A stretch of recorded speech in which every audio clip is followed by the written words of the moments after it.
Have you ever felt like your thoughts are controlling you? Like your mind is constantly racing, pulling you in different directions? Have you ever wondered why it's so hard to stop overthinking or let go of negative thoughts? What if we told you that this mental struggle is something you can escape? The truth is, we are all trapped by our own minds in ways we don't even realize. Let's take a simple example. Imagine you're walking down the street and suddenly a thought pops into your head, "I'm not good enough." That thought lingers, and soon it grows into feelings of doubt, worry, or fear. You might start thinking about past mistakes or fearing future failures. All of this started from one small thought, and before you know it, you're trapped in a mental cycle. But here's the big question. What if you could break free from that trap? This is what today's video is all about, helping you understand the trap of your own mind and how to escape it. It's easier than you might think, and it starts with a shift in perspective. Buddhism teaches us that our minds, left unchecked, create suffering. But with the right tools and mindset, we can find freedom. Welcome to Wisdom Woven. If you're new here, don't forget to like, comment, share, and subscribe to our channel for more insightful content like this. We appreciate your support, and it helps us grow so we can continue to bring you transformative advice. You see, there are so many views on this channel, but only 0.2% subscribe. So please, take a moment to like, comment, share, and subscribe to Wisdom Woven. It truly means a lot. Are you ready to break free from the endless loop of your thoughts and find peace of mind? Let's dive deeper into how you can start escaping the trap of your own mind. Awakening awareness, recognizing mental patterns. Imagine waking up in the morning, and the first thing that comes to your mind is a thought about something that worries you. Perhaps a problem at work, a difficult relationship, or even a fear about the future. This thought becomes the seed for the rest of your day, and it grows into a bigger story, pulling your mind deeper into worry, stress, and anxiety. This cycle happens automatically, almost like a default setting. You may not even realize it, but your mind is in control, not you. This is the first trap, not recognizing how often your mind runs these patterns. It's like walking through a dark room and not realizing you're tripping over obstacles. You can't avoid what you don't see. In the same way, many people go through their days on autopilot, caught in the endless flow of thoughts that are disconnected from the present moment. But the moment you begin to notice these thoughts, you start to awaken to a new possibility, the possibility of breaking free. In Buddhism, this process is called awakening to awareness. It's the practice of becoming aware of your thoughts, emotions, and the way your mind works. When you start to pay attention, you'll realize how often your thoughts are like a never-ending stream, constantly flowing and changing. Sometimes, you'll catch yourself thinking negative things about yourself, like, "I'm not good enough," or "I'll never succeed." Other times, your thoughts might be filled with worry about something that hasn't even happened yet. These patterns are like invisible chains that keep you trapped in your own mind. Take a moment to think about it. How often do you find yourself repeating certain thoughts? Maybe it's a fear of failure, a feeling of inadequacy, or worry about the future. If you pay close attention, you'll notice these thoughts tend to come up again and again. They may seem like a normal part of your thinking, but they aren't. They are patterns, mental habits that keep you stuck in the same cycle. Recognizing these patterns is the first step toward breaking free from them. Let's consider a simple analogy. Imagine you're driving a car. If you keep your foot on the gas pedal without paying attention, the car will keep speeding down the road. But if you notice that you're driving too fast and take your foot off the gas, you can slow down and regain control. Similarly, if you notice that your mind is speeding down the road of anxiety or worry, you can gently take your foot off the pedal and bring your awareness back to the present moment. The key is recognizing when your mind is in motion and learning how to slow it down. One way to begin this practice is through mindfulness. Mindfulness is the practice of paying attention to your thoughts, feelings, and physical sensations in the present moment, without judgment. It's about observing what's happening inside your mind as it happens. When you start to do this, you begin to see how often your thoughts pull you into the past or future. For example, when you catch yourself worrying about something that hasn't happened yet, you can ask yourself, is this thought helping me right now? Is it real? This simple question can help bring your mind back to the present. It's important to understand that these thoughts aren't who you are. They are just patterns your mind repeats over time. The Buddha taught that suffering arises from attachment to our thoughts and emotions. When we believe that our thoughts define us, we become trapped. But when we see them for what they are, just passing mental events, we can release our attachment to them and let them go. The practice of mindfulness helps you create space between yourself and your thoughts. Instead of reacting automatically to every thought that arises, you begin to observe them. It's like sitting by the side of a river and watching the water flow by. You can't control the flow of the river, but you can choose not to jump in. In the same way, you can't control all the thoughts that arise in your mind, but you can choose not to identify with them. This is where awareness becomes a powerful tool. Awareness allows you to recognize when your mind is trapped in a cycle and gives you the power to step out of it. For example, if you're sitting at your desk at work and find yourself spiraling into negative thoughts about your abilities or the future of your career, awareness allows you to pause and notice that this is happening. Instead of getting caught up in the cycle, you can take a deep breath and return your focus to the task at hand. This simple act of pausing can break the pattern and create a moment of freedom. You may be wondering, but how do I stay aware all the time? Isn't it hard? The truth is, it does take practice. Just like building any new habit, awareness takes time. But the more you practice, the easier it becomes. Start with small moments throughout your day. Notice when you're stuck in your thoughts and take a step back to simply observe them. With time, this will become a natural part of your life. Another aspect of mindfulness is accepting your thoughts without judgment. This is a crucial point. Often, when we recognize negative or uncomfortable thoughts, we judge ourselves for having them. We think, why am I thinking this way? I should be more positive. But this only adds more layers of negativity. Buddhism teaches us to accept our thoughts with kindness and curiosity, rather than judgment. Just observe them as they are, without trying to change them. This helps prevent the cycle of self-criticism and keeps you grounded in the present moment. One powerful way to increase awareness is through meditation. Meditation is a formal practice that helps you train your mind to stay present. When you sit quietly and focus on your breath, you will notice that thoughts will arise. Lots of them. Some will be pleasant, others will be distracting, and some might be troubling. The key is not to judge them, but to simply notice them and return your focus to your breath. Over time, this practice strengthens your ability to stay present and aware in everyday life. Awareness is the foundation for escaping the trap of your mind. Without awareness, you will remain caught in the endless cycles of thoughts that lead to suffering. But when you cultivate awareness, you begin to realize that you are not your thoughts. You are the one who is aware of them. This simple shift in perspective can change everything. It's like stepping out of the dark room and seeing things clearly for the first time. The Buddha taught that liberation comes from recognizing the nature of the mind. When we can see our thoughts clearly and understand how they create our suffering, we can begin to free ourselves from their grip.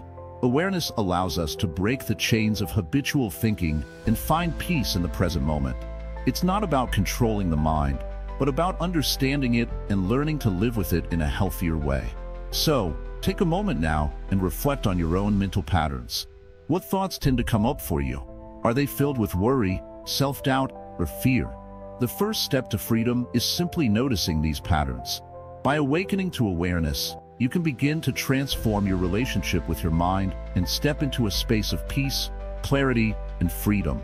With practice, you will find that your mind no longer controls you. Instead, you will be the one guiding your thoughts, emotions, and actions. And that is the true path to liberation. The illusion of self, understanding the ego. In our daily lives, we are constantly interacting with the world through the lens of our own thoughts and perceptions.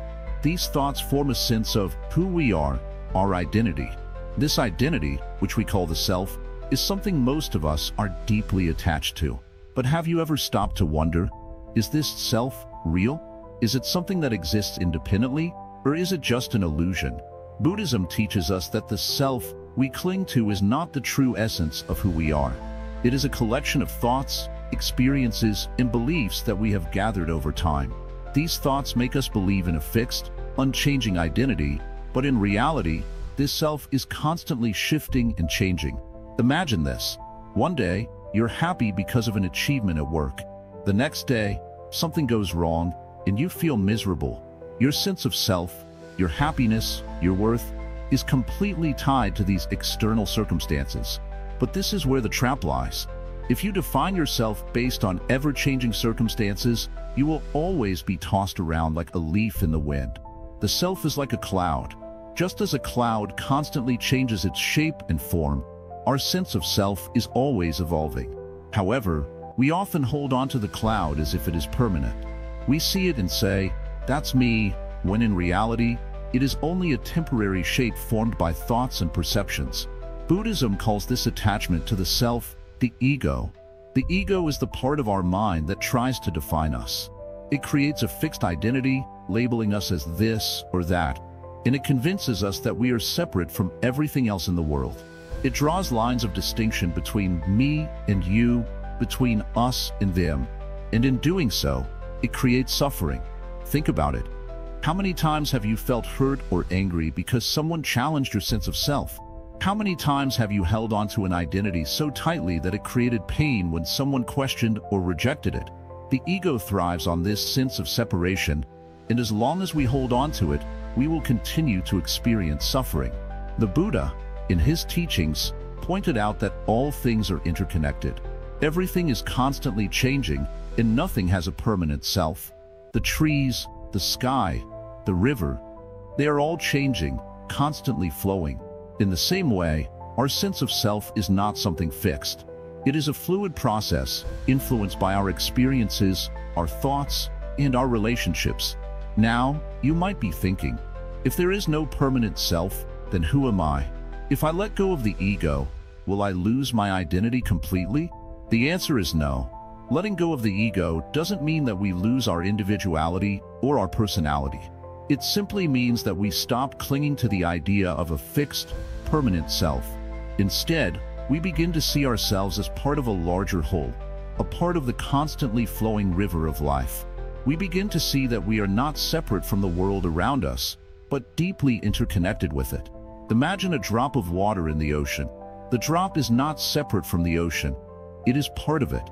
Similarly, when we let go of the illusion of a separate self, we realize that we are not separate from the world and the people around us. We are part of the greater flow of life. This realization brings a deep sense of peace because it removes the constant struggle to protect and defend the ego.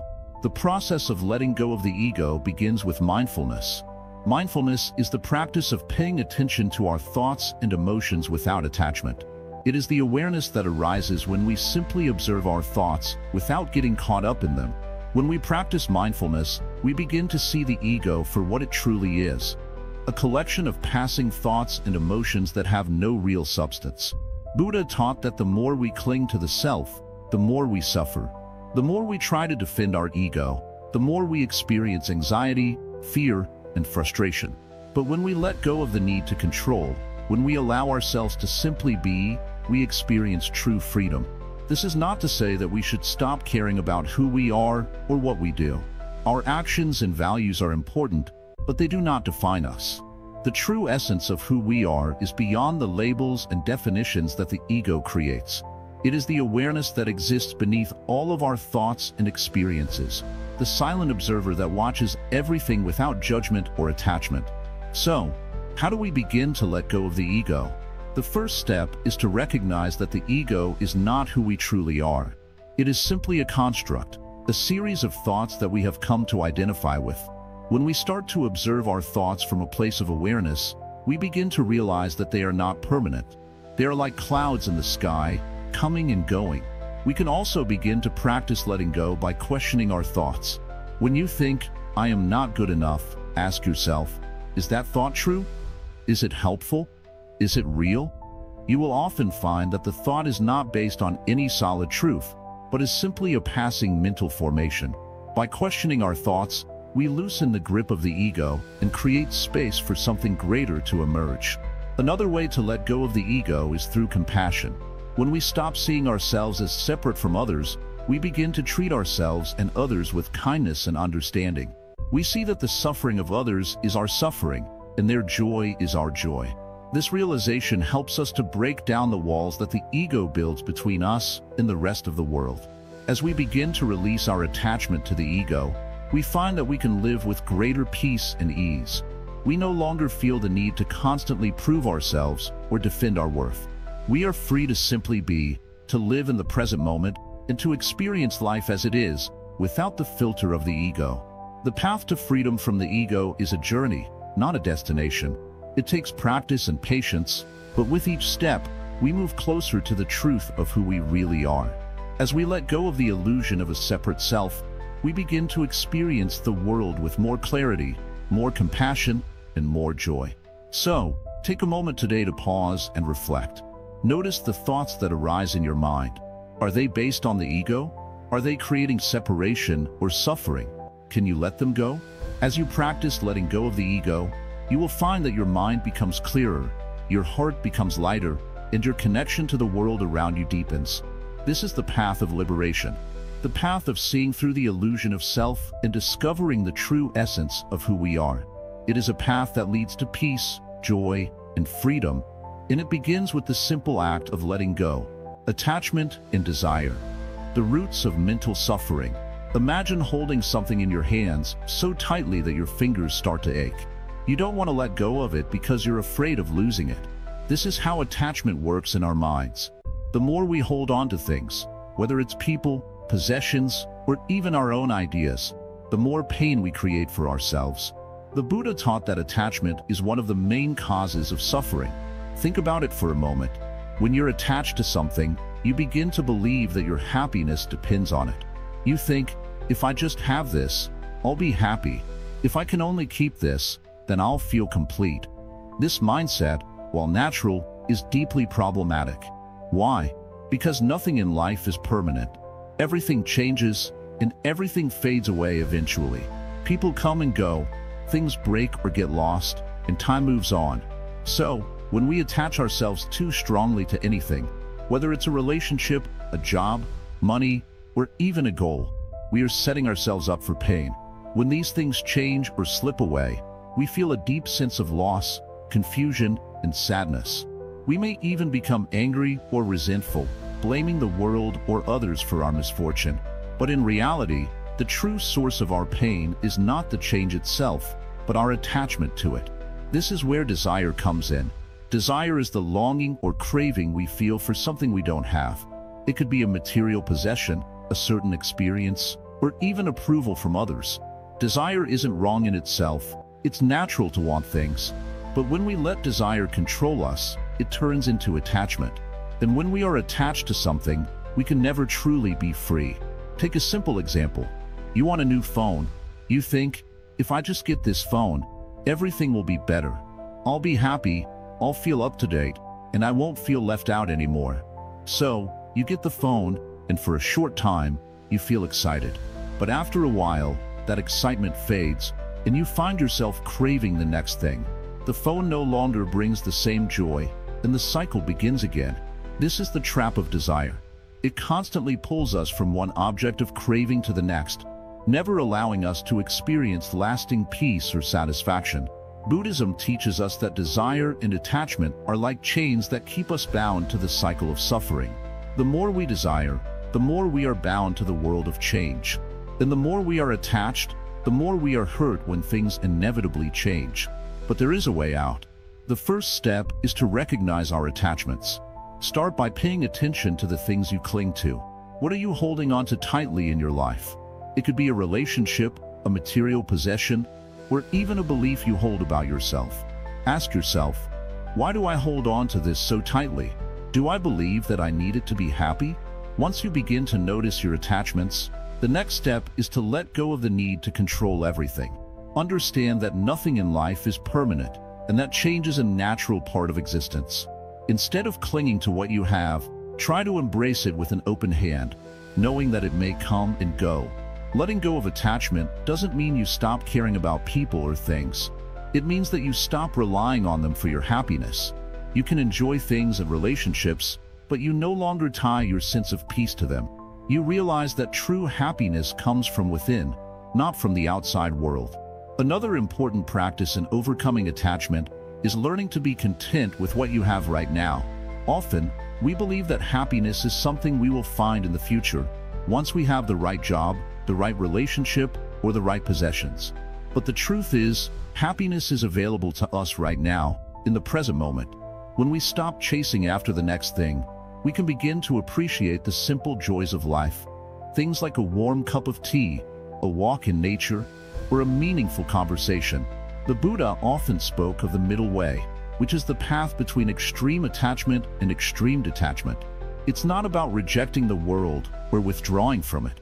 It's about living in the world with balance, accepting its impermanence, and finding peace within ourselves, regardless of external circumstances. So, how do we start to practice letting go? One powerful way is through mindfulness and meditation. These practices help us become more aware of our thoughts and emotions, and they allow us to see how often we're caught in the trap of attachment. In meditation, we can observe our desires without acting on them. We can watch them come and go, just like clouds in the sky, without holding on to them. Mindfulness can also help us to develop a sense of gratitude for what we already have. When we focus on the present moment and appreciate what is around us, we begin to let go of the constant need for more. We start to see that we are already enough, just as we are. It's important to remember that letting go of attachment is not about rejecting the world or becoming indifferent. It's about finding freedom within ourselves. When we stop clinging to things, we open ourselves to a deeper sense of peace, happiness, and love. We realize that nothing can truly take away our inner peace, because it is not dependent on anything outside of us. The practice of letting go is a lifelong journey. It takes time and patience, and it requires a deep commitment to freeing ourselves from the mind's endless cravings. But the more we practice, the more we begin to experience the profound freedom that comes from detaching from desire and attachment. When we learn to let go, we can finally break free from the cycle of suffering and find true happiness, not in the things we acquire, but in the peace we cultivate within ourselves. This is the path to liberation, and it's available to all of us, right here and right now. The Buddhist teachings offer us a way out of the trap of attachment and desire. By recognizing the impermanence of life and practicing non-attachment, we can live with greater ease and joy, free from the mental suffering that comes from clinging to things. It is through this practice that we can begin to experience the true freedom of the mind and live a life of peace, contentment, and deep fulfillment. Letting go is not an easy path, but it is the path to true liberation. The more we let go, the more we discover the freedom and joy that lies within. And in this freedom, we find the greatest peace of all, overcoming fear, embracing change in the mind. Fear, it's something we all face. Whether it's the fear of failure, the fear of change, or the fear of being judged, fear can hold us back in ways we don't always understand. But what if I told you that fear is not something to be afraid of? What if fear is just another part of the mind? One that we can learn to face, understand, and even overcome. Let's start with a simple fact. Fear is a natural part of being human. It's built into our brains to protect us from danger. When we encounter a threatening situation, fear triggers a response that helps us survive. It's that fight or flight feeling that keeps us safe in dangerous situations. But in our modern world, most of the things we fear aren't life-threatening. We fear making mistakes, fear of not being good enough, or fear of not meeting other people's expectations. These fears, while not physically dangerous, can still hold us back from living fully. In Buddhism, fear is often seen as a mental illusion. It's created by our thoughts and beliefs, and often, it's rooted in something we don't truly understand. Fear feeds on uncertainty and the unknown. The more we focus on what might happen in the future or what has happened in the past, the more powerful that fear becomes. It's like a shadow that grows darker the more we avoid it. But when we face fear directly, when we look at it with clear awareness, it begins to lose its grip on us. One powerful Buddhist teaching is the idea of impermanence. Everything in life is changing all the time. The situations that scare us today may not even matter tomorrow.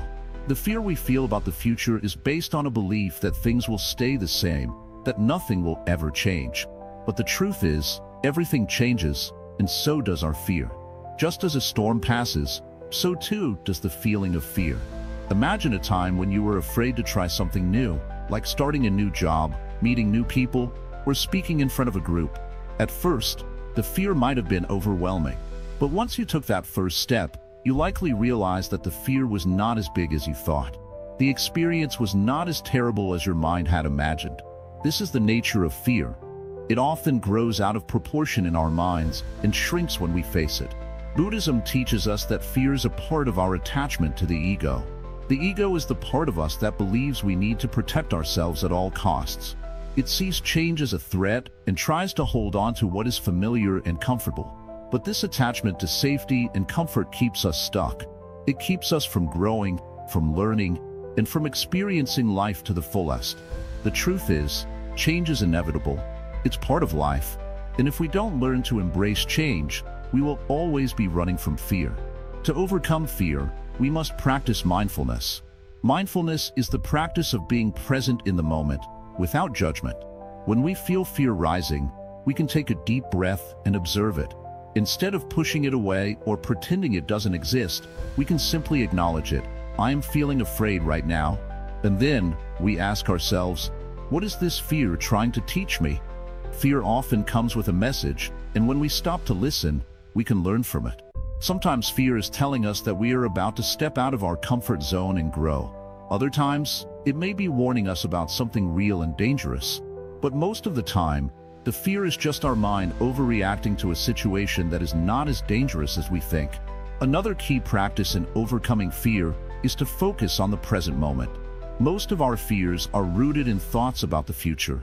We fear what might happen, what could go wrong.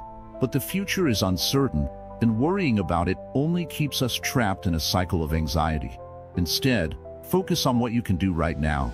What small step can you take today to move toward your goal, despite the fear?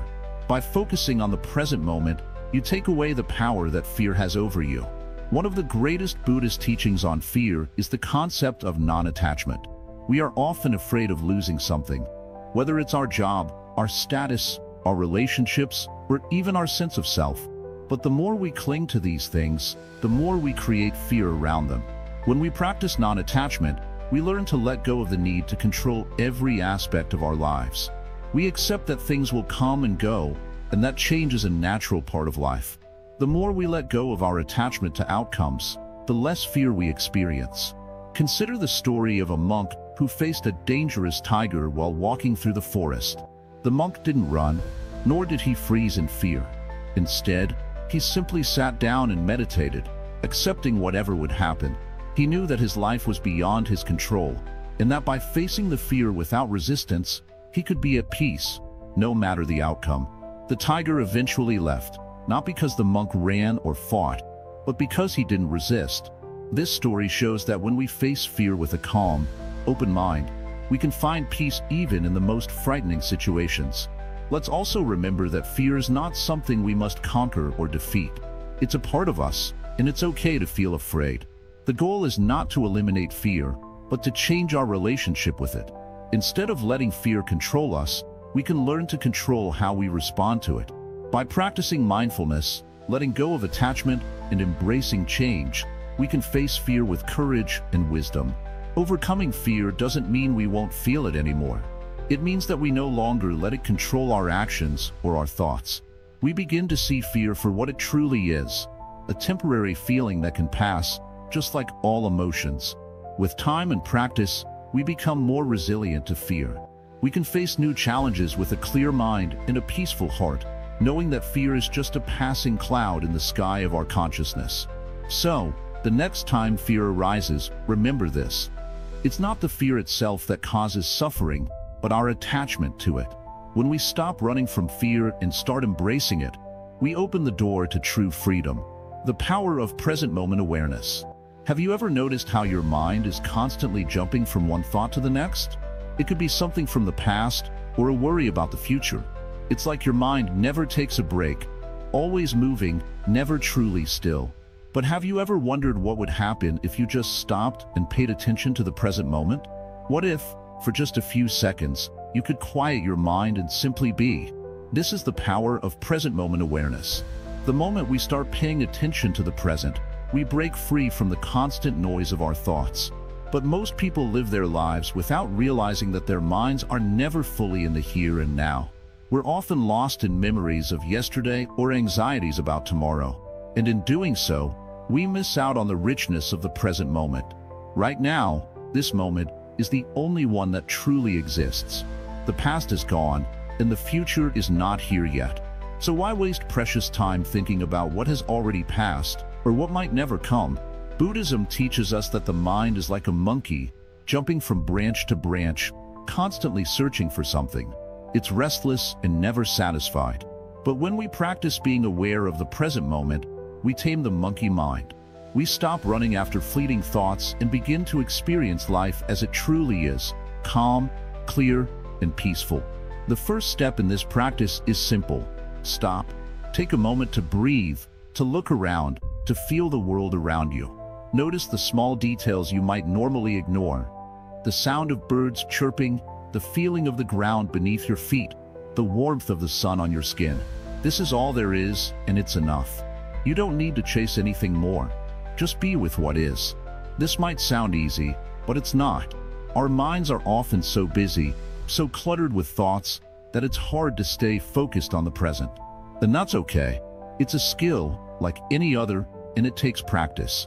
You don't need to be perfect. Every time you catch yourself drifting away, just bring your attention back to the present. Gently, without judgment. Let's take a simple example. Imagine you're sitting at a park, watching people walk by. You might notice someone's dog or a child playing with a ball. But soon, your mind starts to wander. You might start thinking about your to-do list, the things you need to get done, or something that upset you earlier. And just like that, you're no longer in the present moment. You've let your thoughts pull you away. But if you can catch yourself in that moment, you can return to the present. You could focus on your breath, the feeling of the air on your skin, or the sounds around you. With practice, you begin to notice that your mind doesn't have to be in control. You can control where your attention goes. This is the essence of mindfulness, the art of being fully present. Now, you might be wondering, but what if my thoughts are important? What if I need to think about the future? It's a valid question. The truth is, being present doesn't mean you ignore your thoughts. It doesn't mean you forget about your responsibilities or stop planning for the future. It simply means you stop letting your thoughts control you. You can still think about your plans, but you can do it with awareness. You can think about them calmly, without anxiety or fear, without letting them steal your peace. Imagine you have a problem at work or in your personal life. Normally, you might worry about it all day, even when you're not actively working on it. Your mind keeps replaying the problem, creating stress and anxiety. But when you practice present moment awareness, you can still acknowledge the problem without letting it take over. You can take a deep breath, focus on the task at hand, and deal with the situation when it arises. You don't need to carry the burden of the future in the present moment. It's important to understand that this practice is not about escaping your thoughts or pretending they don't exist. It's about being aware of them without getting lost in them. You begin to see your thoughts for what they truly are, just thoughts. They don't define you, they don't control you, and they don't have to dictate your emotions or actions. You can simply observe them and let them pass. One of the most powerful tools for cultivating present moment awareness is mindfulness meditation. You don't need to meditate for hours to experience its benefits. Even a few minutes a day can make a huge difference. Sit in a quiet place, close your eyes, and focus on your breath. When thoughts arise, don't try to push them away. Just notice them and gently bring your attention back to your breath. Over time, you'll start to notice how much more present you are in your daily life. The benefits of present moment awareness are profound. It can help reduce stress, increase happiness, and improve your overall well-being. When you're fully present, you begin to appreciate the simple joys of life. You notice the beauty in the small things, like a cup of tea, a kind word from a friend, or a beautiful sunset. Life becomes richer and more meaningful when you are truly present for it. And it's not just about feeling good in the moment. Present moment awareness has long-term benefits as well. It helps you develop emotional resilience. When you can stay grounded in the present, you are less likely to be overwhelmed by negative emotions. Instead of reacting with stress or anger, you respond with calmness and clarity. This makes you better equipped to handle whatever challenges life throws your way. As you continue to practice being present, you'll notice something even more powerful. You begin to feel a deeper sense of connection to yourself and the world around you. You start to realize that the present moment is where life truly happens. The past is gone, and the future is uncertain. But in this moment, you are alive, and everything you need is already here. Present moment awareness is a path to freedom. It frees you from the constant mental chatter, from the endless cycle of worry and stress. It brings you back to the simple truth that everything you need is already within you in this moment. It is the foundation of a peaceful mind, and it's a skill you can develop with practice. So, how do you begin? The first step is awareness. Start noticing when your mind drifts away from the present moment. Don't judge yourself for it, just acknowledge it. Then, gently bring your focus back to the here and now. With each moment you practice, you're one step closer to mastering the art of being present. And with that, you're one step closer to escaping the trap of your own mind. Remember, life is not something to be planned or controlled. It's something to be experienced fully and deeply. The more you embrace the present moment, the more you'll experience the peace, joy, and freedom that come with it. So take a deep breath, relax, and enjoy the moment. It's all you have, and it's all you need. Breaking free from judgments and labels. The mind, at its core, is a storyteller. It constantly tells you stories about who you are, what you are capable of, and how others see you. These stories are not always true, but they feel real because your mind believes them. These stories often come in the form of judgments. Judgments about yourself, others, in the world around you. I'm not good enough. She's better than me. I will never succeed. He's always been lazy. These judgments shape your reality, and before you know it, they control the way you feel, think, and act. But here's the catch. These judgments are not you. They are just thoughts, opinions, and labels that your mind has attached to different experiences. And the more you identify with these judgments, the more trapped you become in them. It's like being stuck in a room filled with mirrors that reflect distorted images of yourself. Every time you look in a mirror, you see a different version of you, each one less real than the last. In Buddhism, there is a teaching called anatta, or the no-self. It teaches us that the self we believe we are is not a fixed identity. Instead, it's a fluid, ever-changing process. The judgments and labels we put on ourselves only serve to trap us in an illusion. This illusion becomes the source of much of our suffering. The more we cling to these judgments, the more we suffer. For example, think about how often you label people based on their actions. If someone cuts you off in traffic, you might think, that person is rude. If someone forgets to return your call, you might label them as inconsiderate or uncaring. These judgments, though natural, are simply projections of your mind. They don't tell you anything about the person who cut you off or didn't return your call. They only reflect your own mental state at the time. Now, imagine if you could stop labeling people in this way. Instead of jumping to conclusions or letting your mind decide what's good or bad, you could pause and look at the situation with more openness and compassion. You might notice that the person who cut you off might be in a rush because of an emergency, or the person who didn't return your call might simply have forgotten, not because they don't care. This shift in perspective is incredibly freeing. It allows you to see people for who they truly are, without the filters of judgment and expectation. And when you stop labeling others, you'll notice that you stop labeling yourself as well. You stop identifying with the constant stream of thoughts about who you are, what you should be, or what you have to prove. Instead, you can just be. The act of breaking free from judgments and labels is not about ignoring reality or pretending that problems don't exist. It's about recognizing that your judgments are not the truth. They are just passing thoughts, like clouds floating in the sky. You can observe them without getting attached to them. One simple way to practice this is through mindfulness. When a judgment arises in your mind, notice it. You don't need to react to it or try to change it.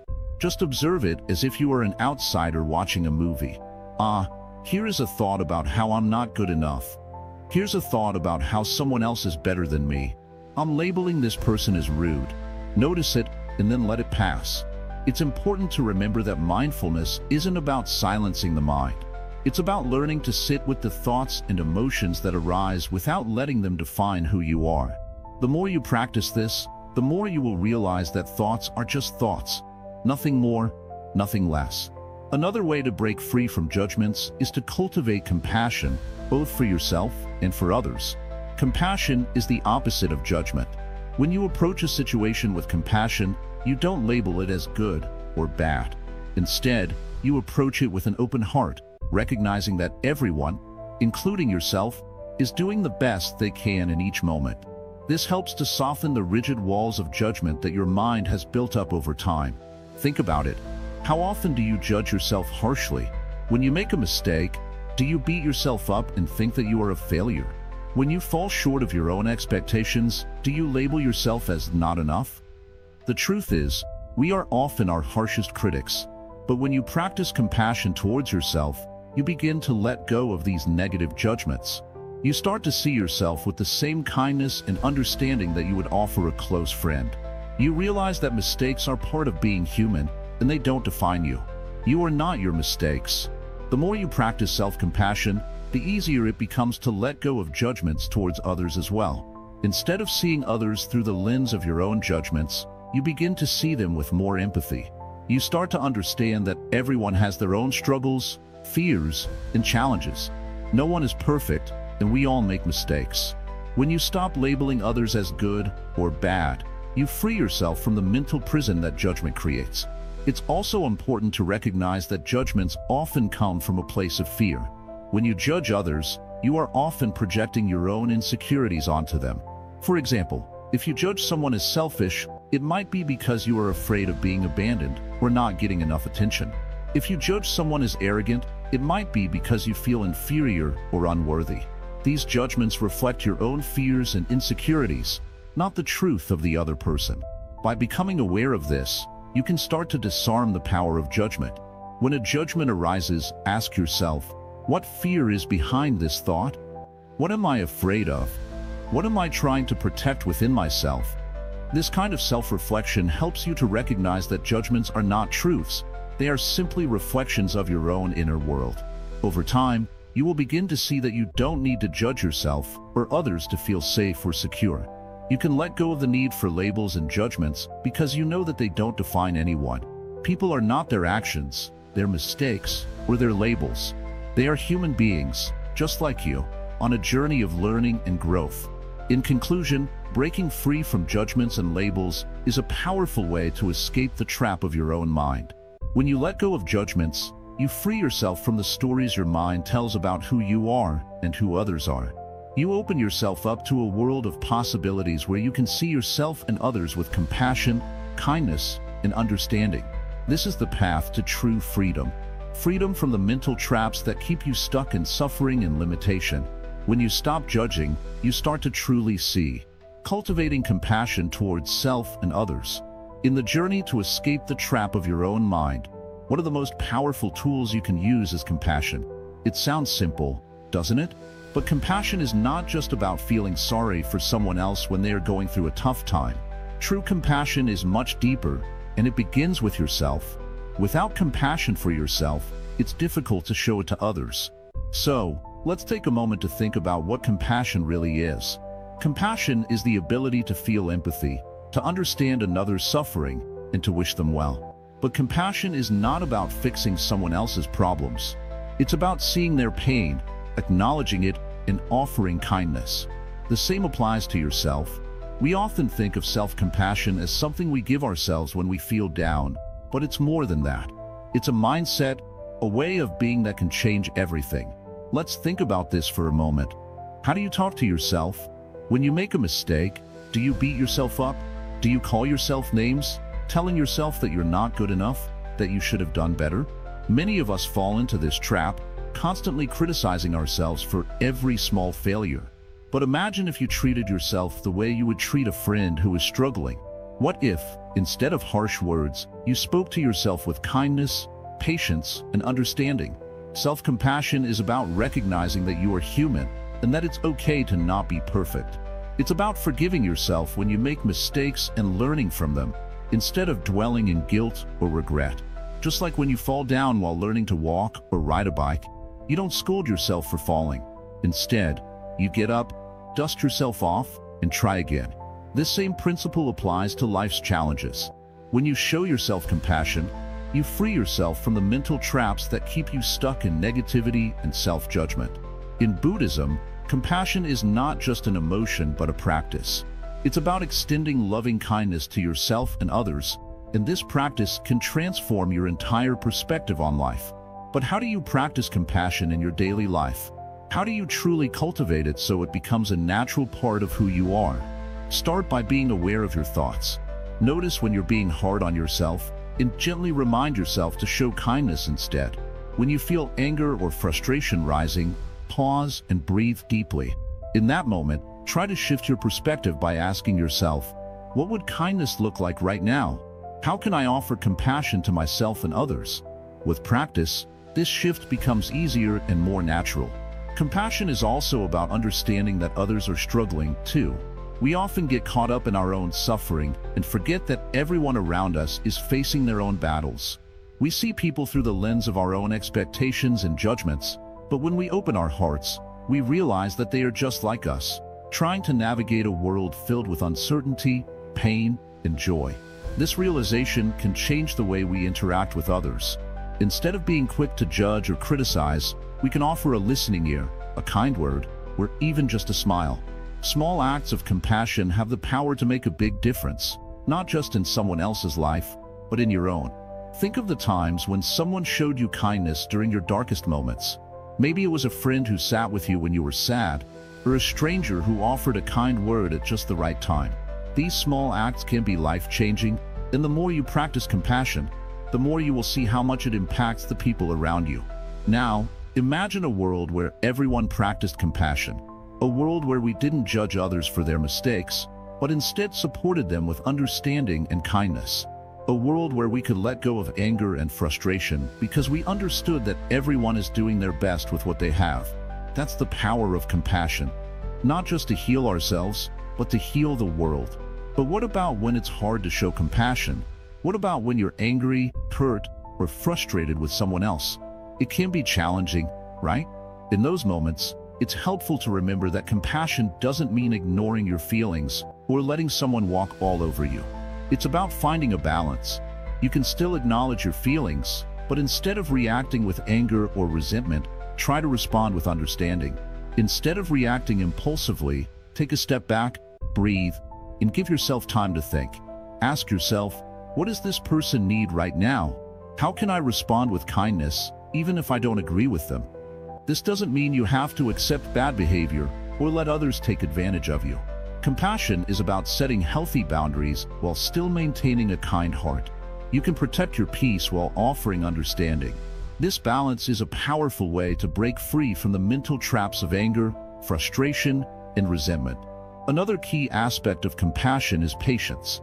Life is not a race, and neither is your path to freedom. Healing takes time, and you won't always get it right. But that's okay. Compassion means being patient with yourself when you slip up and remembering that every moment is an opportunity to try again. It's about progress, not perfection. When you combine compassion with mindfulness, you start to see the world differently. Mindfulness helps you become aware of your thoughts, feelings, and actions, while compassion helps you respond to them with kindness and understanding. Together, they create a powerful combination that frees you from the mental traps that keep you stuck in negativity and suffering. So, how can you practice compassion today? Start small. When you wake up in the morning, take a moment to show yourself some kindness. It might be as simple as saying to yourself, I'm doing the best I can, or I'm worthy of love and kindness. Throughout the day, pay attention to how you treat yourself and others. Are you being kind to yourself when things go wrong? Are you offering understanding to those around you, even when they don't behave the way you expect? Every small act of compassion you practice today will bring you one step closer to breaking free from the trap of your own mind. Remember, compassion is not just a feeling, it's a way of being. It's a choice you make every moment of the day. When you choose compassion, you choose freedom. You free yourself from judgment, criticism, and anger, and you open yourself up to peace, love, and understanding. It's not always easy, but it's always worth it. The more you practice compassion, both towards yourself and others, the more you will begin to see the world as a place of connection, rather than separation. You will start to see that we are all in this together, facing our own struggles, but also capable of immense love and kindness. And when you make compassion a habit, you will start to experience a profound shift in how you perceive and interact with the world. The trap of your own mind will no longer have the same hold over you, because you will be free, free to love, free to heal, and free to live with a heart full of kindness. A Path to Freedom, Summary and Final Insights. Now, let us reflect on the journey we have taken together. We have explored many aspects of the mind, its traps, and how to break free from them. And in this final part, we are going to tie everything together. The path to inner freedom, to escaping the trap of your own mind, is not something that can be fully grasped in a single moment. It is a practice, a way of living, and a commitment to seeing things clearly, without the distortion of our fears and desires. We began by understanding the nature of the mind. Our minds are like wild horses, constantly running, jumping, and pulling us in different directions. Often, we do not realize that we are riding these wild horses. We are lost in the thoughts that come and go, as if they are the truth, but they are not. They are simply passing clouds in the sky of our consciousness. Throughout this journey, we have learned that these thoughts and emotions, although they feel real, are not permanent. They are like waves in the ocean. They rise and fall, come and go. When we can step back and observe them without becoming attached to them, we begin to experience true freedom. And this is the first step, awareness. Awareness is the foundation of all change. When you are aware of your thoughts, you are no longer controlled by them. You become the observer, not the participant in every mental drama. This is the power of mindfulness, the practice of being fully present in each moment, without judgment. It is through mindfulness that we learn to see our thoughts as they are. Just thoughts, not truths. We also explore the ego, that false sense of self that keeps us trapped in our own illusions. The ego tells us that we are separate from others, that we are constantly in need of validation, approval, and success. But in reality, the ego is just a collection of stories we tell ourselves. When we let go of these stories, we discover a deeper sense of who we truly are. And in doing so, we experience peace, because we no longer need to be someone we are not. But letting go of the ego does not mean we stop caring about others or ourselves. It means we stop being attached to the idea of me and mine. We begin to live with an open heart, compassionate and free from judgment. Compassion is the natural result of seeing ourselves as part of the whole, as interconnected with everyone and everything around us. As we continue on this path, we must remember that attachment and desire are the root causes of much of our suffering. The desire for things to be different, the attachment to outcomes, the craving for pleasure, and the avoidance of pain. All of these create a restless mind. When we stop clinging to these desires, we find peace. We understand that everything is impermanent. People, situations, and even our own feelings come and go. And when we learn to let go of these attachments, we become free. But freedom doesn't mean that life will be without challenges. Life will always bring obstacles, uncertainties, and difficulties. But how we respond to these challenges determines our experience. When we are attached to our expectations or judgments, we suffer. But when we approach life with mindfulness, when we accept things as they are without resistance, we begin to experience freedom, even in the most difficult situations. As we come to the end of this journey, remember that the path to freedom is not a destination. It is a lifelong practice. It requires patience, kindness, and a deep commitment to truth. And as you continue on this path, you will encounter moments of doubt, confusion, and fear. But this is all part of the process. Do not resist these moments. Accept them as part of your journey. And in time, you will come to realize that these moments are not obstacles, but opportunities for growth. One of the most powerful teachings in Buddhism is the concept of impermanence. Everything changes. Nothing stays the same. And when we fully embrace this truth, we stop resisting change and start flowing with life. We learn to let go of the past and stop worrying about the future. We live fully in the present moment, and in this moment, there is peace. But how do we stay grounded in the present moment? Through mindfulness and meditation. These practices are simple but powerful. They allow us to connect with the stillness within us, the place where our true nature resides. When we sit in meditation, we are not trying to escape the world or avoid our thoughts. We are simply being present with whatever arises, accepting it and letting it go. And in doing so, we find freedom. And now, as we bring this journey to a close, I invite you to take a moment and reflect on what you've learned. The trap of the mind is not something that can be escaped overnight. But with each step, with each breath, with each moment of awareness, you are moving closer to true freedom. The path is simple, but it is not easy. It requires courage and discipline. But know this, every step you take on this path is a step toward peace. The more you practice, the more you will experience a deep sense of contentment, a deep sense of being at peace with yourself and the world around you. As we finish, I want to remind you, freedom is not found in the future, in achieving something, or in becoming someone. It is found in the present moment, in letting go of the mind's traps and simply being. And when you live in this way, you are not just free for yourself, but you are free for others too. Your freedom becomes a source of peace and love for those around you.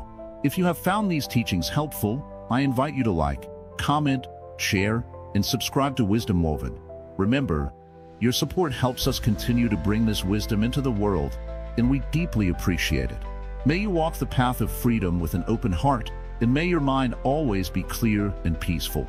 Thank you for being with us on this journey. May you be free. May you be happy. May you be at peace.